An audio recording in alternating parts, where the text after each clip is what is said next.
పేరు గొప్ప ఊరు దిబ్బ అన్నట్టు పేరుకే హైటెక్ నగర సొబగులు.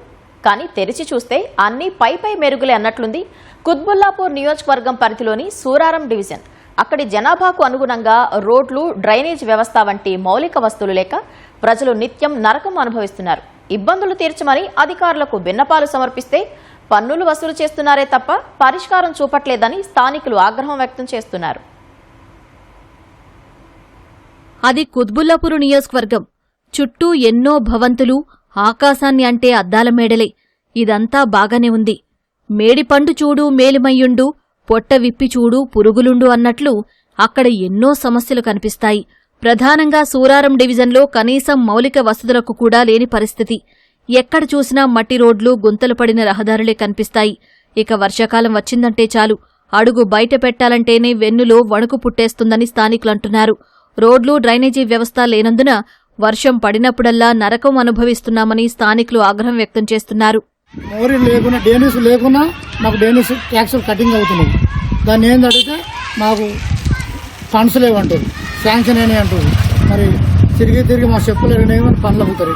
అధికారులు మాకు స్పందించలేరు. దీన్ని మాకు తొందరగా అమలు చేయాలని గవర్నమెంట్ కోరుతున్నాం. మెయిన్గా ఇక్కడ సమస్య వచ్చి మాకు డ్రైనేజీ అండ్ రోడ్డు. యాక్చువల్గా ఏంటంటే మేము అందరము వాటర్ ట్యాక్స్ కడుతున్నాము HNWSSBకి. మేము 670 రూపీస్ మేము కడుతున్నాం అరౌండ్. ఆ బిల్లు చూస్తే అందులో మాకు సివరేజ్ ఛార్జెస్ కూడా ఉన్నాయి.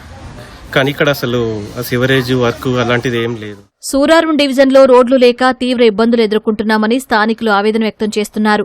కాలనీలోకి స్కూల్ బస్సులు రావట్లేదని స్థానికులు తెలిపారు. సొంత వాహనాలపై తీసుకెళ్తుంటే గుంతల రోడ్లపై నీరు చేరి జారిపడిపోయే పరిస్థితులు ఉన్నాయని డివిజన్ ప్రజలు ఆవేదన వ్యక్తం చేశారు. వసతులు లేకపోయినా ట్యాక్సులు మాత్రం వసూలు చేస్తున్నారని ఆగ్రహం వ్యక్తం చేశారు. ఎమ్మెల్యే దగ్గరికి వెళ్ళాము, చూస్తాము వస్తాము అని అన్నారు తప్ప వర్క్ ఏమైతే ఏం ప్రోగ్రెస్ లేదని. ఓట్లు అయిపోయిన తర్వాత అసలు మనం పట్టించుకున్న నాదుడే లేదు. ప్రధాన సమస్యలు 2 థింగ్స్ అండి. ఒకటేమో సెంట్రల్ డ్రైనేజ్, ఇంకోటేమో రోడ్లు. సో వీటి వల్ల మేము చాలా సమస్యలు ఎదుర్కొంటున్నాం. స్వయంగా మా డబ్బులు కలెక్ట్ చేసుకొని ఈ మట్టి అంతా పూడ్చుకుంటున్నాం. బట్ ఎప్పుడైతే వర్షాలు వస్తాయో అప్పుడు అంత బురదగా మారుతుంది. సో స్కూటీలు స్కిడ్ అవ్వడం, పడిపోవడం జరుగుతుంది. సో వాళ్ళు పరిష్కరిస్తామంటున్నారు కానీ కొంచెం డిలే అవుతుంది. సుదీర్ఘకాలం నుంచి సమస్యలు తీర్చాలని అనేక మార్లు అధికారులకు విజ్ఞప్తి చేస్తున్నామని, అధికారులు, ప్రజాప్రతినిధులు పట్టించుకోవడం లేదని స్థానికులు ఆరోపిస్తున్నారు. అన్ని కాలనీల్లో రోడ్లు, డ్రైనేజీ వ్యవస్థలను ఏర్పాటు చేయాలని డిమాండ్ చేస్తున్నారు.